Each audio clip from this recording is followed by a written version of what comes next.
안녕하세요. 40대 초반 남자입니다. 요즘 무더위도 너무 심해 더위를 그렇지 않아도 잘 타는 저는 짜증이 2중 3중으로 납니다. 가만히 있어도 짜증이 치솟는데 그래도 아내와 이혼을 하게 되어 한결 재짐이 덜어진 듯 합니다. 사람들은 사랑하는 사람과 결혼을 하면 앞에서 끌어주고 뒤에서 밀어주며 역경과 고난을 헤쳐나간다고 하던데 저는 아내가 역경과 고난을 어디서 자꾸 물어다 주더군요. 진작 이렇게 끝냈으면 편해졌을 것을 뭐 한다고 그렇게 질질 끌었는지 알다가도 모르겠네요. 그래서 오늘은 제가 이혼을 하게 된 사연을 한번 써보려고 합니다. 일만 하며 살아서 지금 살고 있는 곳엔 마음을 터놓을 친구 하나 없어서 이곳을 찾게 되었어요. 조금 지루하실 수 있으시겠지만 제 이야기를 들어주세요. 저는 저보다 4살 어린 여자를 만났고 결혼을 했습니다. 편의상 아내라고 지칭하도록 하겠습니다. 아내는 참 착한 사람이었습니다. 그래서 제게는 참 지독한 사람이었어요. 저는 돈을 잘 벌어요.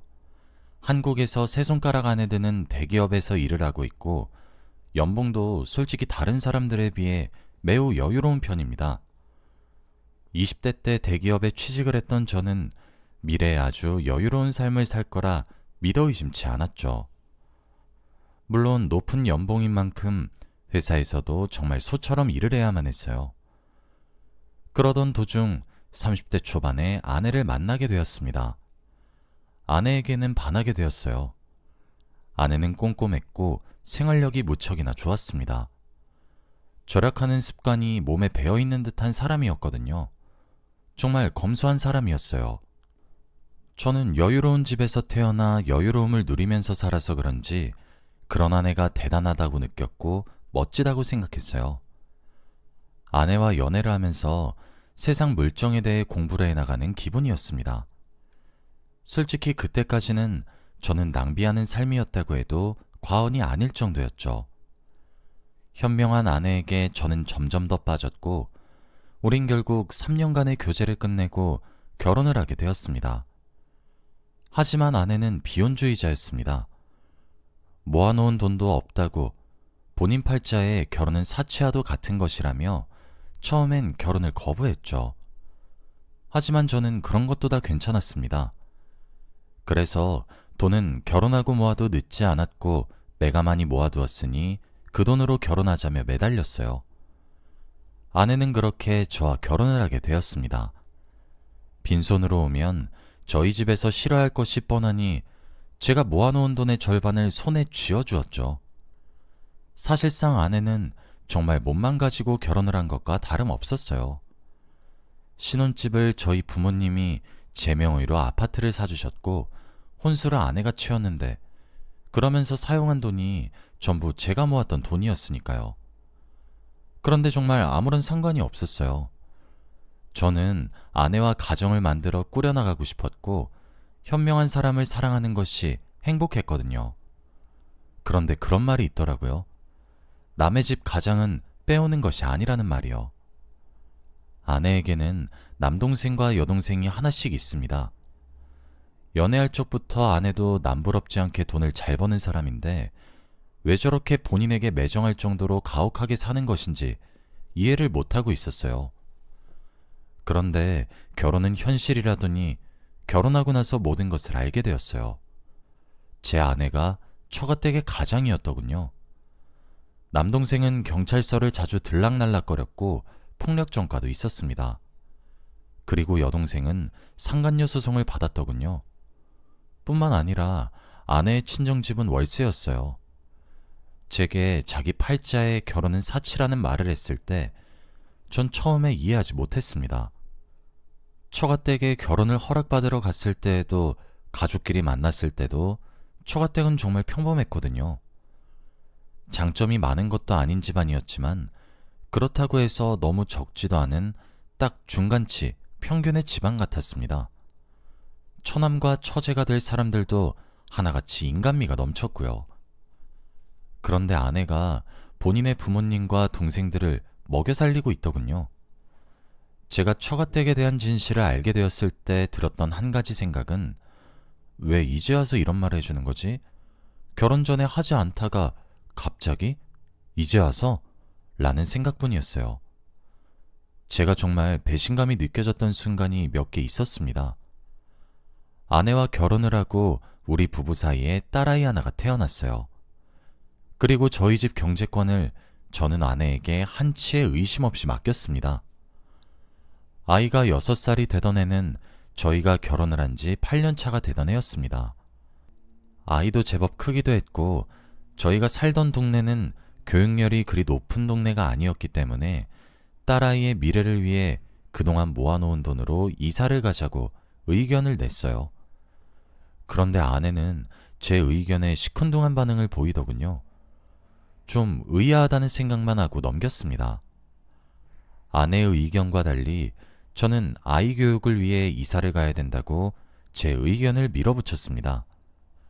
제가 계속 논리적인 이유를 들어가며 이사를 주장하니 아내는 그제서야 결혼 8년 만에 제게 진실을 털어놓더군요.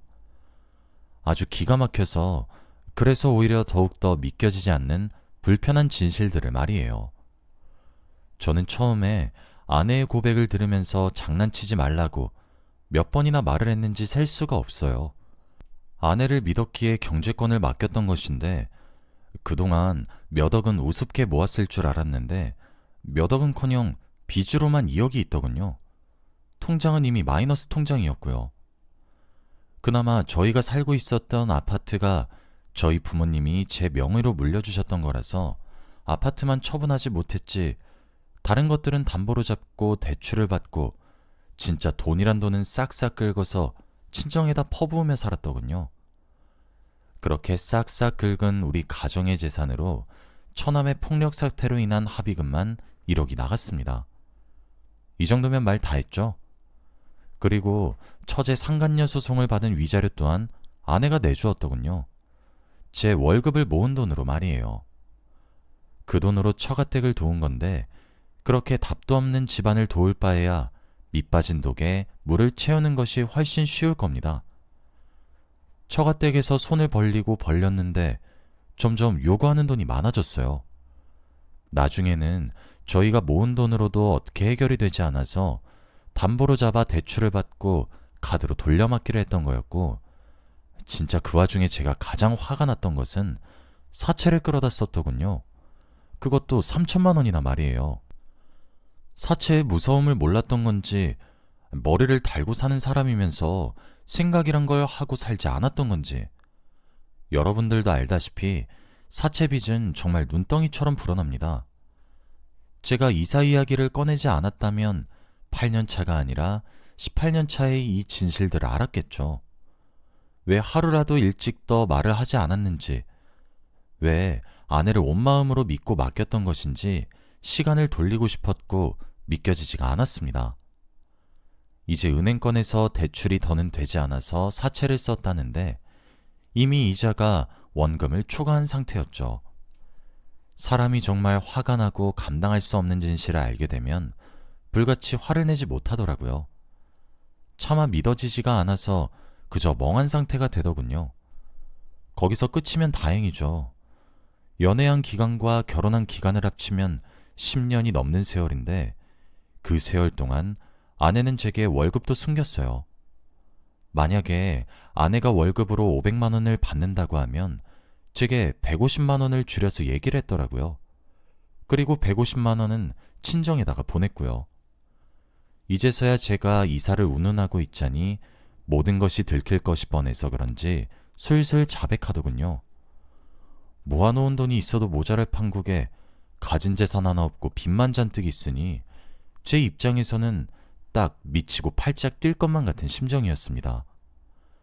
친정에서 대체 무슨 난리를 쳤기에 그렇게 많은 돈을 퍼다 주고 있었냐고 윽박을 지르니 아내는 움찔하는 기색을 보이더니 변명을 하더라고요. 장인어른이 아내에게 사업 자금을 달라고 했답니다. 사업 미천으로 들어갈 돈을 부탁했대요. 그런데 사업도 망해서 친정에 막대한 빚이 생겼고 그걸 아내가 갚아나가는 중이라지 뭡니까? 그걸 왜 제가 개고생해서 번 돈으로 갚아야 합니까? 진짜 지금 다시 그 상황을 회상해도 어이가 없네요. 저는 그 모든 고백을 들으면서 제대로 똑바로 말을 하라고 했어요. 마지막 기회라고 하면서 말이에요. 아내는 그렇게 모든 것을 고백했다고 하면서 무릎을 꿇고 싹싹 빌면서 미안하다고 하더라고요. 그러면서 제게 그래도 자신을 낳아주고 길러준 부모고 피로 이어진 동생들인데 울면서 도와달라고 매달리는데 외면을 할 수 없었다고 미안하다면서 엉엉 우는 겁니다. 울어야 할 사람은 전데 말이에요. 저는 꼴도 보기 싫으니 당장 집에서 나가라 했습니다. 저 살면서 아내에게 손 한 번 올린 적 없고 언성 한 번 높인 적 없어요. 그래서 아내는 제가 만만해져서 그렇게 작정하고 속였던 걸까요?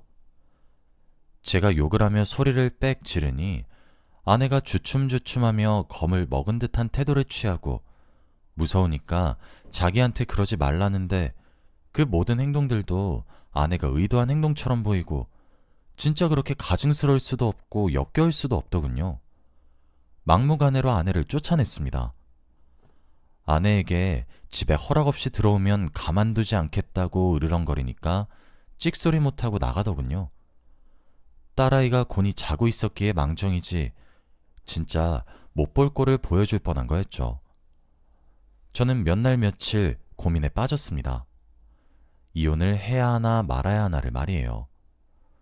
저는 결국 엄마를 찾는 딸아이의 모습을 보고 이번 한 번은 용서하기로 했어요.